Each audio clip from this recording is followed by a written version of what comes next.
সিইওকে কড়া চিঠি মধ্যশিক্ষা পর্ষদের, মুখ্য নির্বাচনী আধিকারিককে চিঠি মধ্যশিক্ষা পর্ষদের, পর্ষদ কর্মীদের সরাসরি চিঠি নির্বাচনী আধিকারিকের।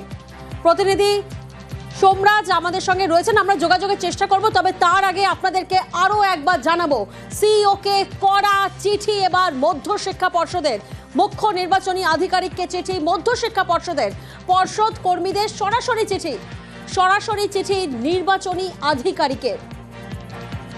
বুথ লেভেল অফিসার চেয়ে সরাসরি চিঠি সিইওকে এবার করা চিঠি মধ্যশিক্ষা পর্ষদের। এই চিঠির নির্যাস কি?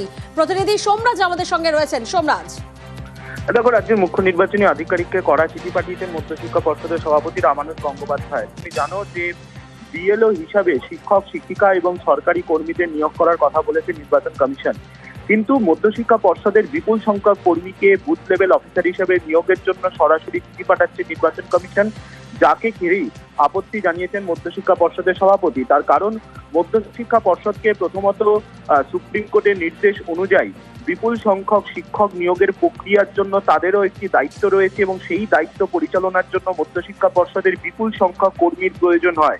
দ্বিতীয়ত, আগামী বছরের 2রা ফেব্রুয়ারি থেকে মাধ্যমিক পরীক্ষার জন্য বিপুল সংখ্যক কর্মীর প্রয়োজন হয়।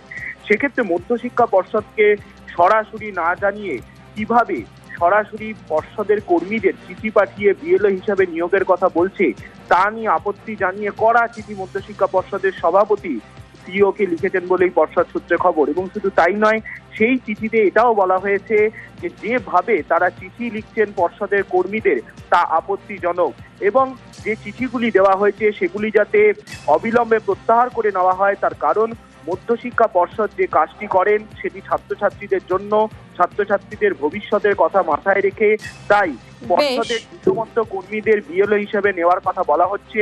সেই চিঠিগুলি অবিলম্বে প্রত্যাহার করার কথা মধ্যশিক্ষা পর্ষদের সভাপতি চিঠিতে জানিয়েছেন রাজ্যের মুখ্য নির্বাচনী আধিকারিক।